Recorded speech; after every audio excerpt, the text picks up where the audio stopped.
প্রায় 2 কোটি টাকার রাস্তার কাজের সূচনা করলেন বিধায়ক নরেন্দ্রনাথ চক্রবর্তী।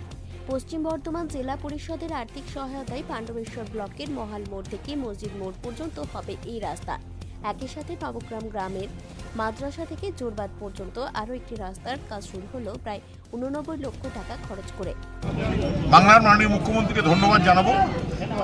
প্রায় 75 কোটি টাকা পাণ্ডবেশ্বরের ব্লকের পাণ্ডবেশ্বর বিধানসভার দুটি ব্লককে তিনি একটিতে 36টি একটিতে 26টি পথশ্রী প্রকল্পের রাস্তা দিয়েছেন। আমরা প্রায় প্রতিদিনই কোথাও না কোথাও একটা করে রাস্তা কাজ শুরু করছি এবং আশা করছি যে নির্বাচনের আগে আমরা অধিকাংশ রাস্তা তৈরি করে ফেলব। তাই শুধু আজকে নয়, প্রতিদিনের রোজ নামচা পাণ্ডবেশ্বরের উন্নয়ন। এবং দেখা যাচ্ছে বিরোধী 4.5 বছর পাত্তা ছিল না, এখন পাণ্ডবেশ্বরের বিধানসভা এলাকায় ঢুকে প্রতিশ্রুতি দিচ্ছে। আসলে বিজেপি প্রতিশ্রুতি ভঙ্গকারী একটি দল।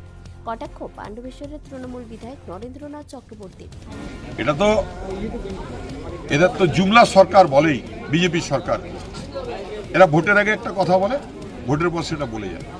এরা লোকসভায় ক্ষমতায় আসার জন্য প্রত্যেক মানুষকে কথা দিয়েছিল 15 লাখ টাকা করে দেবো, এখন বলছি 3000 টাকা করে দেবো।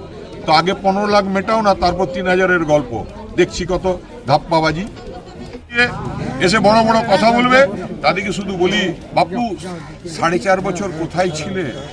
আমরা মানুষের সঙ্গে আছি, 24 ঘন্টা মানুষের পাশে থাকবো। মানুষের সঙ্গে ছিলাম, সঙ্গে আছি, সঙ্গে থাকবো। পাণ্ডবেশ্বর বিধানসভার বিধায়ক নরেন্দ্রনাথ চক্রবর্তীর উদ্যোগে রাস্তা সংস্কারের কাজের সূচনা। খুশি এলাকার মানুষজন।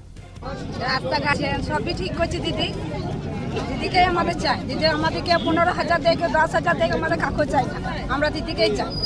আগামী দিনে পাণ্ডবেশ্বর বিধানসভা উন্নয়নের নিরিখে মডেল বিধানসভা হিসেবে স্বীকৃতি পাবে দাবি স্থানীয় তৃণমূল বিধায়কের। পাণ্ডবেশ্বর থেকে অনুরাধা সেনগুপ্তের রিপোর্ট, খাঁটি খবর।